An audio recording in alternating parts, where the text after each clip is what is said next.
Welcome to Bakkhali. তো অবশেষে আমরা 135 কিলোমিটার পথ অতিক্রম করে আমরা আমাদের গন্তব্যে পৌঁছে গেছি। তো ভিডিওটা না কেটে পুরোটাই দেখতে থাকো। তো ফাইনালি আমরা হোটেলে চলে এসেছি। আমাদের রুমটা দেখো, এই যে আমাদের রুমটা, এই আমাদের রুম। একটু অগাছলো আছে, আমি এসেই ভিডিও নিতে ভুলে গেছি। এই যে আমাদের রুম। বকখালিতে রুম এর থেকে বেশি ভালো এক্সপেক্ট করা যায় না। এদিকে টয়লেট আছে, টয়লেটটা আলাদা করে কি দেখাবো। এই যে এটা রুমের ব্যালকানি, এখান দিয়ে প্রচুর হাওয়া দিচ্ছে। এই যে ব্যালকানি রুমে। এই রুমটার প্রাইস নিয়েছে 400 টাকা। তো তোমরা যদি কেউ আসতে চাও আসতে পারো। হোটেলটার নাম হলো আমন্ত্রণ। এখন আমরা বিচের উদ্দেশ্যে বেরিয়েছি, বিচে ঘুরবো বলে। বিচে ঢোকার সময় বাইক পার্কিংয়ের জন্য এখানটা দিয়ে মানে টিকিট কাটতে হয়। কত টাকা? টু হুইলার 20 টাকা, বাইক পার্কিংয়ের জন্য 20 টাকা লাগে। এখানে বিচে যেতে গেলে বাইকের জন্য 20 টাকা পার্কিং। আমরা বিচে যাচ্ছি। এই দেখো সাইডে কত দোকান। এই যে মামাম একটু তাকাও। ও তাকাবে না। তো অনেকটা রাস্তা আমরা গাড়ি করে এসেছি। মানে কালকে সকালে চলে যাব, এখনই যাব বিচে। এদিকে এরকম চেয়ার পাতা আছে, তোমরা বসতে পারো। বলছে বিচের হাওয়া খেতে পারো, আমরাও বসবো। দেখো চেয়ার পাতা আছে, স্টলগুলোকে দেখো। এখানে শুধু আইসক্রিম স্টল, এদিকে ফুচকা পাপড়ি চাটের স্টল। এখানে প্রত্যেক কটি স্টলে মাছগুলো অনেক ফ্রেশ আর অনেকটাই প্রাইসটা অনেকটাই কম, দীঘার তুলনায় তো কম। এই মাছের দোকান দিয়ে আমরাও কিছু মাছ অর্ডার দিয়েছি কাঁকড়া, চিংড়ি মাছ, লোটে মাছ। লোটে মাছটা এখনই খাবো, ফ্রাই করতে দিয়েছি। এই যে আমার লোটে মাছ ফ্রাই চলে এসছে, এবার খেয়ে বলছি কিরকম হয়েছে। বিচ থেকে ঘুরে এসেছি আর খাবার নিয়ে এসেছি। বিচের ওখানে মাছ কাঁকড়া এগুলো বিক্রি হচ্ছিল, তো কাঁকড়া কষা নিয়েছি আর চিংড়ি মাছ নিয়ে এসেছি। আর রাইস আলাদা করে নিয়েছি, 30 টাকা প্লেট নিয়েছি। 1 প্লেট রাইস 30 টাকা, প্লেন রাইস। সবজি বাদ নিলে 60 টাকা 40 টাকা। আমি এমনি প্লেন রাইসই নিয়েছি, কারণ আর দুটো যে কাঁকড়া চিংড়ি মাছ নিয়েছি ওটা দিয়েই হয়ে যাবে।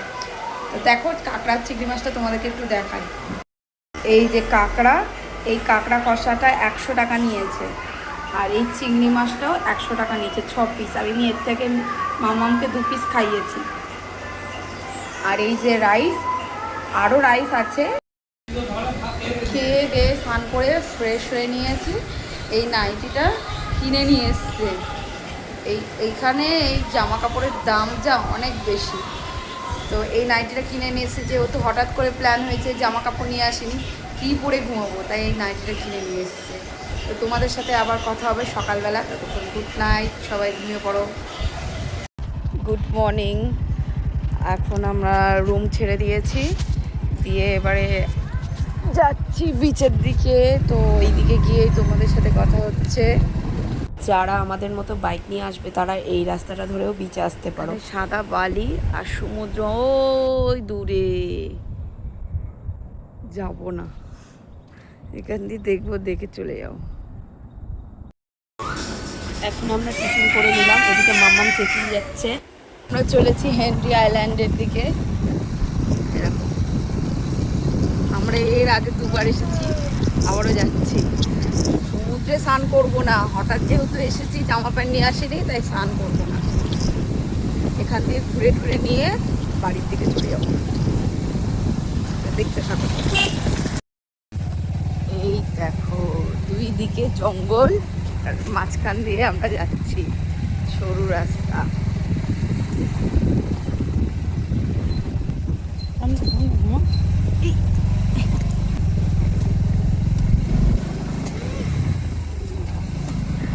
হেনরি আইল্যান্ডে যেতে গেলে কিন্তু এই রাস্তা দিয়ে যেতে হবে। অটো বা টোটো করে কোন দিক দিয়ে যায় সেটা আমার জানা নেই, কিন্তু আমরা যতবারই এসেছি আমরা বাইক নিয়ে এসেছি, আর তখনই আমরা এই রাস্তা দিয়েই গেছি। দিনের ট্রিপের জন্য বকখালি ভালো জায়গা। এখানে টিকিট কাটতে হয়, পার হেড টিকিটের দাম 10 টাকা করে নিয়েছে, আর যেহেতু বাইক আছে তাই বাইকের জন্য 10 টাকা নিয়ে। আমরা এখন ভেতরে ঢুকে গেছি, এই রাস্তাটা ধরেই যেতে হয়। ওইদিকে লোক মাছ ধরছে, হচ্ছে ওয়াচ টাওয়ার। গাড়ি পার্ক করতে হয়, ওই যে পার্ক করতে যাচ্ছে। এই রাস্তাটা দিয়ে আমরা যাব। দেখো কি অপূর্ব লাগছে, চারিদিকে দুই দিকে জঙ্গল আর মাঝখানে সরু রাস্তা, সামনেই একটা কাঠের ব্রিজ আছে। এই যে আমরা চলেছি, আর ওইদিকে দেখো মম আসতে চাইছে না, ও সবসময় কোলে কোলে কি ভালো লাগে নাকি, কোলে কতক্ষণ নিয়ে মানুষ পারে। ওই ওখানে দাঁড়িয়ে আছে, আমি হেঁটে হেঁটে এগিয়ে যাচ্ছি তোমাদেরকে দেখাবো বলে।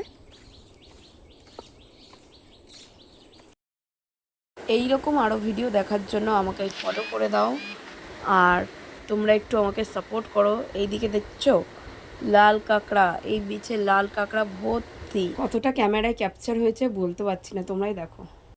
এই যে আমরা দুজন চলেছি মামি, বাবা নিতে পারছে না, কোমরে ব্যথা হচ্ছে। ওই তো ওই তো, বাবা বাবা কি দেখাচ্ছে দেখো, ওখান থেকে হালুম আসবে, এসে তোমায় ধরে নিয়ে চলে যাবে। এই দেখো জঙ্গলের মধ্যে দিয়ে যাচ্ছে, মাম্মাম জঙ্গলের মধ্যে দিয়ে যাচ্ছে। মামা তুমি এর আগে এসে তোমার মনে আছে? কিছু মনে নেই।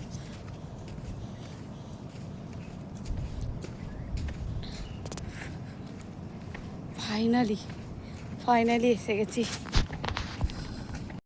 হেনরি আইল্যান্ডটা চারিদিকে ম্যানগ্রোভ অরণ্যে ঘেরা, দারুণ লাগছে। কিন্তু এখানে অনেক লোক এখন আগের থেকে আসছে, কিন্তু আমি বুঝি না এরা এই জায়গাটাকেও কি প্লাস্টিকে মুড়ে দিতে চায়। হ্যাঁ, তোমাদেরকেই বলছি, তোমরা কি এই জায়গাটাকেও প্লাস্টিকে মুড়ে দিতে চাও নাকি? চারিদিকে প্লাস্টিক ফেলে ভর্তি করে রেখেছে, এত সুন্দর সাদা বালির বীজটাকে প্লাস্টিকে মুড়ে দিতে চায়। সামনে সমুদ্রটাকে দেখো কি দারুণ লাগছে। ও আরেকটা কথা, এখানে চোরাবালি, তাই একটু সাবধানে আসাই ভালো। সমুদ্রে স্নান না করাটাই ভালো বলে আমার মনে হয়, এবার তোমাদের ইচ্ছা। আমরা একটু পা ভিজিয়ে নিলাম, ও নেমে পড়েছে, জল দেখলেই ও নেমে যায়। তোমাদের কেমন লাগছে বলো? এই ভিডিওটা কিন্তু শুধুমাত্র তোমাদের জন্যই করা। আমি অনেকবারই অনেক জায়গায় ঘুরতে যাই, কোনোদিন ভিডিও করিনি, তো তোমাদের যদি ভালো লাগে অবশ্যই ফলো করে দিও। এবারে আমাদের বাড়ি ফেরার পালা। আমাদের বকখালিতে মোটামুটি সবই ঘোরা হয়ে গেছে, শুধু ফেজারগঞ্জ যাইনি, আমি আগেও গেছি, ওই জন্য আর এবারে যাইনি। আর হাতে আমাদের বেশি সময় নেই, এবারে আমরা বেরিয়ে যাব। তো আমার ভিডিওটা আজকে এখানেই শেষ করছি, আর ভিডিওটা যদি ভালো লাগে তাহলে অবশ্যই একটা লাইক, কমেন্ট আর সাবস্ক্রাইব করে দেবে। টাটা।